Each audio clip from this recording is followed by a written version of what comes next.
we're going to go to Jim Comparoni with Spartan Magazine. Hey, Mel, how has the offensive line come along without Jordan Reed at right tackle? And can you discuss the competition going on inside at the offensive guard positions?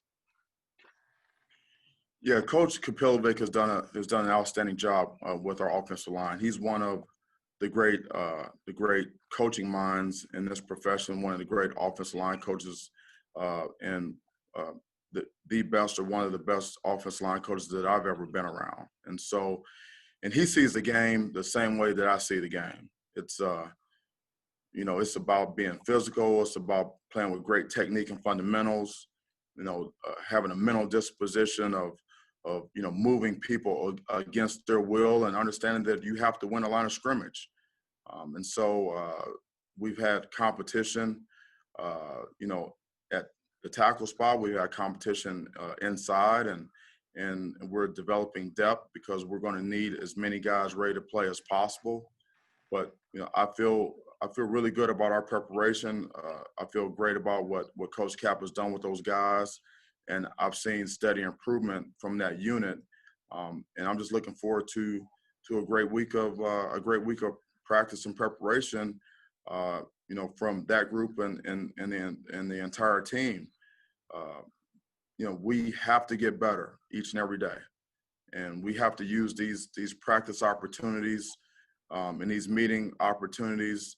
We have to be efficient, and we have to make the most of every minute of every day that we get a chance to prepare, whether it's in the meeting room, and on the field, rest and recovery. We've got to work to get better, and that's our attitude, that's our culture in the offensive line and across this team. All right, and one follow-up quickly, please, if I may. Rocky Lombardi, in what ways have you seen him improve compared to last year's film or maybe early on in practice? And what have Peyton Thorne and Theo Day done well to challenge him in that competition? Those guys are, it's a really good group of guys. Noah Kim has done a nice job for us. He's got a lot of talent. And, Jay Johnson is a veteran offensive coordinator, a veteran play caller, a veteran quarterbacks coach, played the position himself. And just for Rocky, Peyton, Theo, and Noah, those guys, the most important thing was really to connect with Jay and understand his process, understand, how he sees that position being played, and then learning the scheme. And so that's where those guys have grown. They've connected with Jay. They have a lot of respect for Jay. Jay has a lot of respect for them. They work well as a unit. They help each other. And I've seen a steady improvement from that group. And so, and that's what you want to see at that position. You want to see guys that are team guys, that have leadership ability, that are not afraid to take charge. And I've seen that in all of those guys. And I believe that your quarterback has to be your number one competitor on your team, college or pro. And so we have the competitive nature and the mental disposition in that room to be able to get the job done. So I feel really good about what Jay has done and what he's going to continue to do, and how those guys are going to continue to develop under him. Next question is from South Wales at WILX. Hey, Mel, kind of a two-parted question here. They're very similar. Is there still a home field advantage without the fans? And to go along with that, how do you make sure that your guys are creating their own energy on the sidelines without that noise coming from the 70,000 fans that are normally inside Spartan Stadium? Yeah, Spartan Stadium is special. And even though we won't have our fans in the stadium, certainly their passion and their energy and their desire and their pride in this football team and this university, we're going to feel that on Saturday. When we step on that field, we're going to feel our fans. We're going to feel that pride. We're going to feel that energy. And what we're going to do is, we're going to take the we're going to take it from the practice field, to the game field.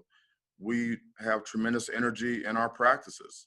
We generate our own momentum, and everyone is into it. Everyone's up and ready to go. Chin straps buckled, mouthpieces in, on the ready. When these guys' numbers are called, they go in and they give it everything they've got, 100% every time. And if they don't, it's our job to coach them through that and get the best out of them. And so that's what we're gonna take into the stadium. Just take it from the practice and take it right to the game. Next question is from Rico Cooney with Spartan Magazine. Good morning, Coach. How you doing? I'm doing good, Rico. Thank you. Talk a little bit about the proclamation of you saying, if you're not going to be physical, you're not going to get on the field. And Coach Hawk had on Twitter said non-negotiable. In making that proclamation, was that something that you came up with after watching some padded practices and some scrimmages, or was that part of the overall general culture that you want to inject into Michigan State football? Yeah, that's a great question. That's part of who we are and who we need to be. Michigan State football is physical football. It's representative of our university, of our great fans, and all our alumni and our players that have played here in the past. It's always about tough, physical, hard-nosed, fundamentally sound, great pad level, flat backs with good hat speed, getting after it, playing through the echo of the whistle and playing for 4 quarters, 60 minutes in the game as hard as you possibly can, playing for the guy next to you, being relentless, and moving people, against their will on the field, and winning the line of scrimmage, offensive line and defensive line, and just always, being physical. And the name of the game is hit, and that's never going to change. And so, being physical and playing tough, hard-nosed football, that's not a new concept for me, and it's not a new concept for Michigan State. Thanks, Coach. Thank you. Do you have an idea of where you want to go at middle linebacker? And as kind of a follow with that, can you maybe address the situation with Luke and Charles? Yeah, we released a statement about Luke and Charles. They've been suspended from the team. We acted quickly and decisively about that. We have multiple guys at the linebacker position that can play for us, and so we're trying to get as many guys ready to play as we can. And so, and they all know that. We have multiple guys taking reps. We have guys that can play multiple positions, multiple linebacker positions. We feel like it's a group that is ready to lead and can make the calls and get lined up and run and hit and make plays. And so it's a really good group to be around. They're fun to coach, and I'm looking forward to seeing how these guys progress and seeing how they improve this week, and then we'll take it to Saturday. When you go into the first game of the season, you're expecting some unscouted looks. You're not quite sure exactly what you're going to see.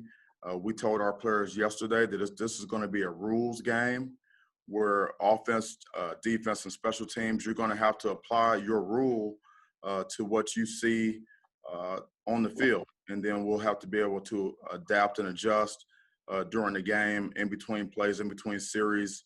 But we've done scouting reports on not just the players, but also the coaching staff and the coordinators. We know where they have been and what they've done. And so we've studied film from those places and so, but obviously we'll have to see on Saturday how what they come out and what they do is just going to be important for us to play our brand of football. You know, it's going to be a lot about what we do and, you know, how we execute our plan, how hard we play, you know, the technique and fundamentals, how smart we play, how fast we play, how physical we play. That's going to be the determining factors on, you know, what type of success we have on Saturday. Thank you. Next question will go out to Wojo, the Detroit News. Mel, how are you? I'm doing great. How are you? Good, thank you. Obviously, you got a slow start getting to know your team and everything else and installing your system. Now, as the season gets ready to start, is there anything you know for sure about your team? Like, I definitely know this will work. I know this unit is good. Is there anything you know for sure about your team right now? That's a great question. I know that our guys love to play football. I can tell by the way they behave, and behavior has a lot to do with the results that you get. And our behavior on a day-to-day basis has been outstanding. The guys have bought in to our shift in culture, and we have been able to connect with our players, and they know that we're process-driven, and they've bought into that process. I know they love the game. I know they're going to play hard. I know it's important to them, you know, and I know they're going to play together. They're going to play for each other. And that's what football is all about. Football is a great game. It's the ultimate team sport. And these guys love being around each other. They love being around our coaches. And they're just really looking forward to today's preparation and the process that we have and getting ready for this game. And then ultimately, you know, being able to display a brand of football that we can all be proud of on Saturday. Just a quick follow-up. You mentioned embrace the shift in culture. What do you think that entails, shift in culture? Obviously, someone was here for a long time, Mark D'Antonio, 13 years, and new guy. What does that entail, would you say? Yeah, culture is pretty much how you live day to day, the things that you do on a consistent basis. And so, you know, we have a new coaching staff, and we have a different way of doing some things. And that's part of the culture. You know, how do you live? How do you do what you do? Why do you do it that way? And making sure that everyone understands that and understands why it's important. And so our players have embraced that. And obviously that's always going to be a challenge. You know, changes can be, you know, uncomfortable. But we told our players that they have to get comfortable being uncomfortable. And so we've done that, and our players have embraced us. We've embraced them. We've connected with our players.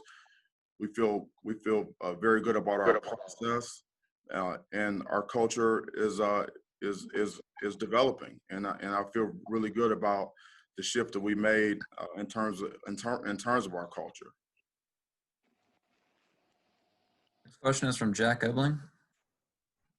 Yeah, Mel, wanted to check on captains and leadership and where you are with that process. We've seen some Big Ten schools have as many as 7 guys named. Yeah, Jack, thanks for that question. We're going to have game captains. And so my coaching staff and myself will pick those captains weekly, and then we'll announce them to the team. And then at the end of the season, we will the players will vote on captains, and then those will be the permanent captains for this particular season. That's how we'll handle the captain situation. Next question is from Chris Solar, the Detroit Free Press. Mel, good to see you. I guess first of all, what's your philosophy on depth charts, and do you believe that will you be releasing one this week? At this point, I don't anticipate releasing a depth chart anytime, you know, early in this week. You know, this is a unique year. As you know, things change daily. And so the emphasis has been with our coaching staff is to develop every player on our roster. And in anticipation of needing everyone at some point in time to be ready to play. And so, you know, our depth chart is more of a rep chart. This is this is who is going to take the reps first or second, and then not so much a depth chart that's set in stone. And so we're trying to develop as many players as we can. A coach's job is to teach, motivate, and develop. And every player on our roster is getting coached hard with attention to detail and a sense of urgency in anticipation of that player ultimately being on the field and playing winning football for us.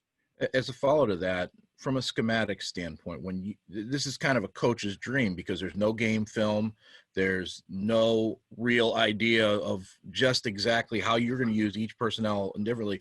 I mean, is that part of that as well? I mean, how much of this is maybe the one benefit of not having a spring ball or anything else in the last few months? You know, it really comes down to. I mean, football is fundamentally a simple game. It's we have to be best conditioned. We have to put a premium on technique and fundamentals. We have to play smart. We don't beat ourselves. We have to play fast. Players play fastest when they know what to do and how to do it and know why it's important to do it that way. And then the football is a collision sport. We have to be physical. And so regardless of scheme, offense, defense, and special teams, and, you know, whether it's the first game, you got new coaching staff, those are the things that determine what type of success that you have on game day. And so that's where our focus has been. Thanks, Mel. You got it. Next question is from Audrey Dahlgren with WLNS. Well, we're having a great day. I just wanted to know you've said over time that you're pretty even keeled guy. You mentioned that to us. But what is it going to be maybe come Saturday? What kind of emotions are you going to experience as you step out onto the field? I know there might be a little bit more of adrenaline that goes with it. And also, will it re-spark any memories from when you were here last time as a graduate assistant? Yeah, that's a great question. And I can't help but to smile because this is a dream come true for me to be able to represent this great university and our Spartan Nation as the head football coach. And so I'm really looking forward to it. You know, my demeanor on game day is very similar to what our players, you know, see, you know, every day from me. It's important for me to be consistent. You know, we work with a sense of urgency. You know, we're passionate about what we do, and we love the game. And so, you know, my demeanor will reflect that. You know, obviously, I believe in neutral thinking, not to get too high, not to get too low, and just really, you know, take the game, you know, one play at a time, and take in information as it comes. And that determines what we need to do next. And so, but, you know, going to Spartan, playing in Spartan Stadium, you know, coaching in Spartan Stadium is special. And I do remember the feeling of, as a graduate assistant, you know, coaching in that stadium. And it's something that I've always cherished. And I'm really can't wait to get back out there. Thank you. Next question is from Noah Trister with the AP. Yeah, Coach. How much different does this feel going straight into conference play for the first game? You know, it's a great opportunity for us. You know, I've never really got caught up into too much into scheduling. You know, who you play and when you play them. You know, I was raised, you know, as a football guy, and I was always taught, you know, when they put the ball down, it's not the ball's time to play, regardless of when or where, and so, you know, we're preparing our players, you know, that way. You know, this situation this year has been a challenge. It's been unusual. It's been unprecedented. But at the end of the day, we're going to have our opportunity to go out there and play. And that's what we all want to do. And so I'm just looking forward to kickoff.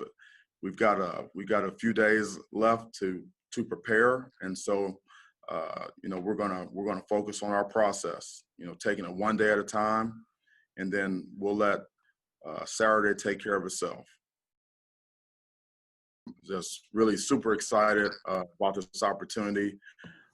Our team has worked really, really hard to prepare for this moment, and we're just excited to be able to finally get a chance to play. I want to really commend our staff, especially our medical staff and our doctors and our head trainer Sally Nogle, and everything that she's done and to help keep our players safe and as possible during this time, and with all of the safety protocols. And it's been a challenge, but our staff and our players have handled it well. And I'm just really looking forward to representing this great university and in Spartan Nation on Saturday. Our fans deserve to see a brand of football that they can believe in and they can be proud of, and we're certainly preparing for a matchup where we'll get a chance to show what we're all about. And so Coach Shiano he's a good friend of mine, and I have a lot of respect for him. He's an outstanding football coach, a great man, and he's a proven winner. And so I'm really happy to see him back in the Big Ten, and so just shout out to Greg. I know that he's worked really hard in preparing his team. So it's going to be an exciting time on Saturday. So with that, I'll open it up for questions. Thank you so much. Thanks, Coach. We'll get things started with Matt Charbonneau with the Detroit News. Hey, Mal, I think the question a lot of people are wondering at this point, and I don't know if you have an answer yet, but have you guys made a choice on the starting quarterback for the opener at least? Yeah, Matt, thanks for that question. We won't be announcing the quarterback today. There's been fierce competition at so many positions, including quarterback, and so as this week unfolds and the game plan is installed, we'll make a decision and then we'll go play. Is that something, real quick follow-up, where you could see, since a choice hasn't been made, that you could be playing multiple guys in the opener or even into a week or two, I think, as Jay Johnson mentioned, as a possibility? Yeah, well, we're gonna play who gives us the best chance to win, and so we'll just have to see how this week unfolds. And obviously, the guys that we have are very capable, and so we're very fortunate to have multiple quarterbacks that we feel like can get the job done. Thanks, Mel. Yeah, thanks, Matt. Next question is from Lindsey Huddleston. Hey, Mel, congratulations on this first game coming up. On your social media feed, you talk about eliminating hand smackers, something as subtle as smacking one's hand after a play. How important is that to the new culture at Michigan State with this game coming up on Saturday?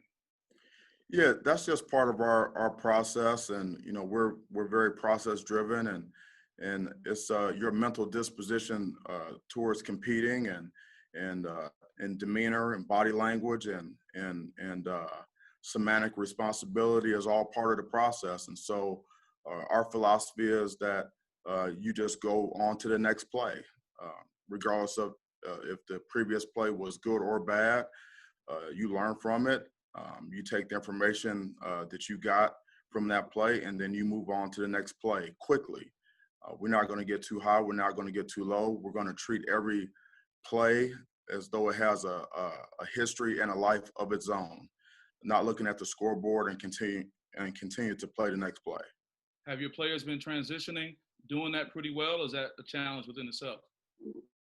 Our players have really bought into that concept and that philosophy, and it really makes a lot of sense. And if, as a player or a coach, control what you can control. And the most important play is the next play, and they understand that. Right. Thank you, Coach. You're welcome, Lindsey. Thank you. Mm-hmm. Next question is from Justin Rose with WXYZ. Morning, Coach. For the last 13 years, people on this Zoom call and fans in this area have seen a particular brand of football. Now that is not led by the same guy anymore. What can people expect? We don't feel like we don't know. We haven't seen you guys out on the field. We haven't been able to come to practice. We haven't been able to share that out. What is your football team going to look like on Saturday? Yeah, and brand of football is very important, and our fans they expect a certain standard of play, and that's tough, physical, discipline, sense of urgency, attention to detail, very unselfish, guys that are playing for each other, relentless competitors, and playing complementary football. You know, offense, defense, and special teams working together. We'll all be pulling in the same direction, you know, playing for this great university and all of our fans. We're just very excited for this opportunity. If I could do a quick follow-up, the offense more specifically, what is it going to look like as far as if you had to give somebody a quick synopsis of what your offense is going to look like? Are you guys spread them out and throw it? Or are you line it up and run it down the middle? What can we expect to see?